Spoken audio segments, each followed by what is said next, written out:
It's pretty, isn't it?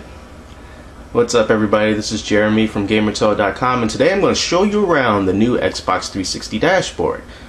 This is the preview build of it. If you signed up to be a part of it maybe about a week or so ago, then it should be with you right now. The download prompt should be available to you, but if not, don't worry, just give it a little bit of time.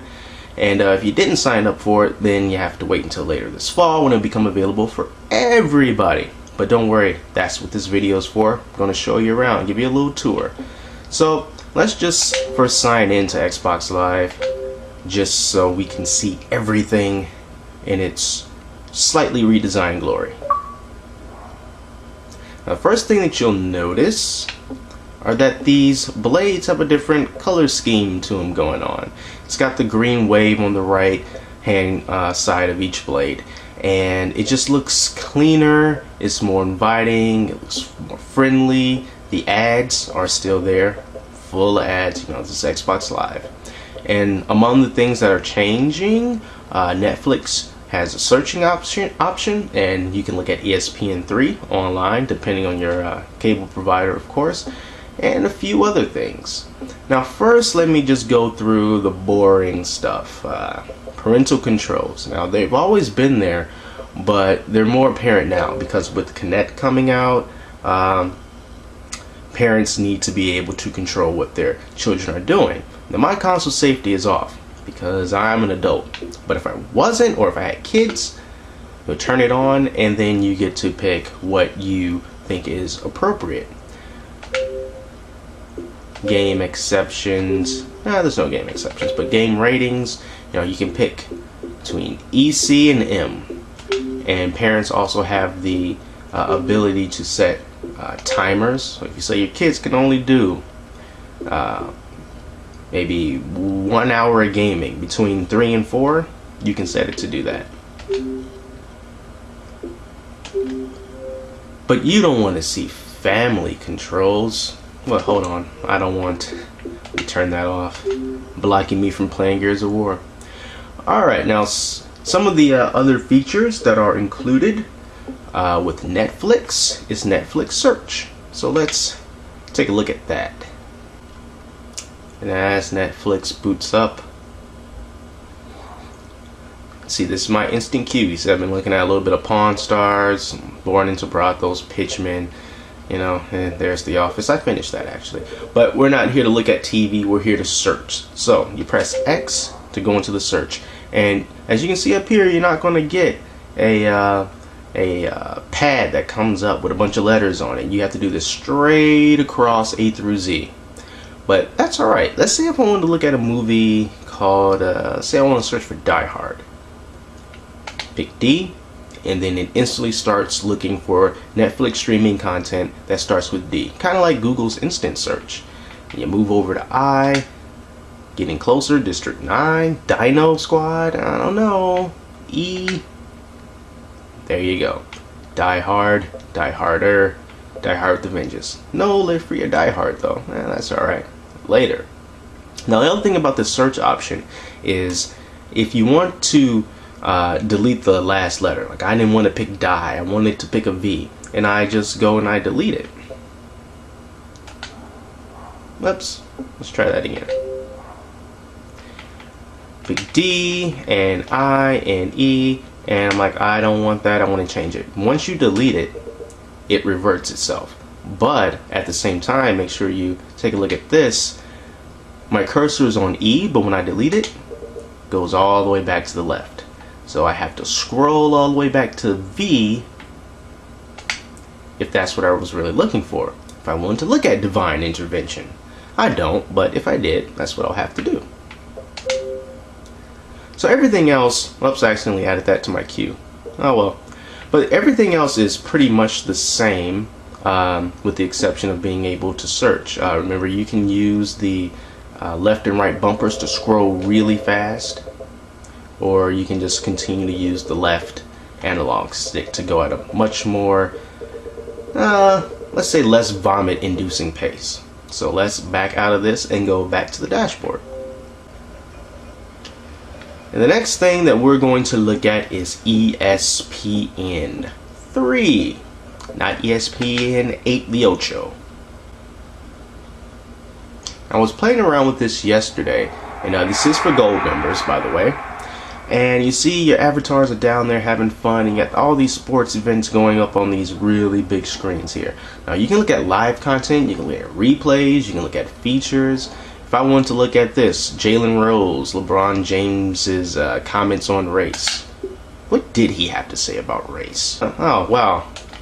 Well, that's not cool. I swear all this worked before.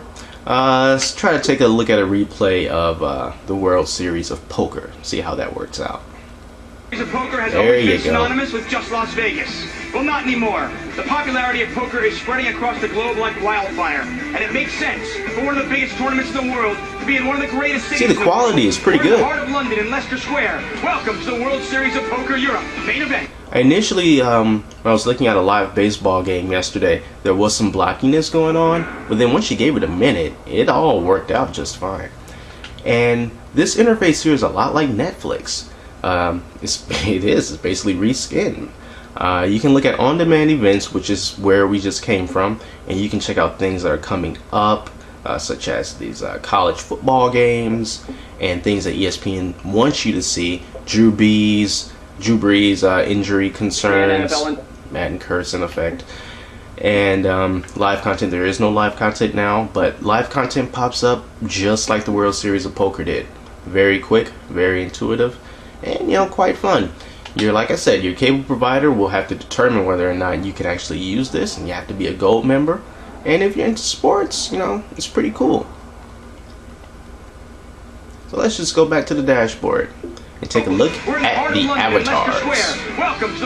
Alright, now the last thing I'm going to show you before I wrap this up is the new avatar interface.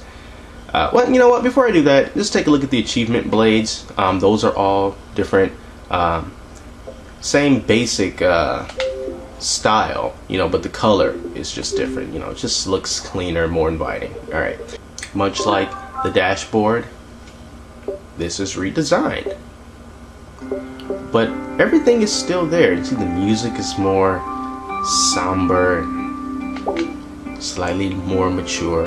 Now the thing about this is, because this is beta, some things don't work, such as Avatar Awards. See, I was wearing a hoodie from Destination Arcade, but I can't wear it anymore.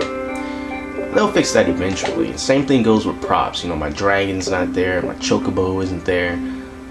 So it's just me not holding any cool animal in my hand. It's quite alright though. Like I said, everything is the same. It's the same outfits that you can wear. Things are just, you can still belch, you can still spin around till you get dizzy. But it all just looks cleaner, it's more inviting. My guy's freaking out.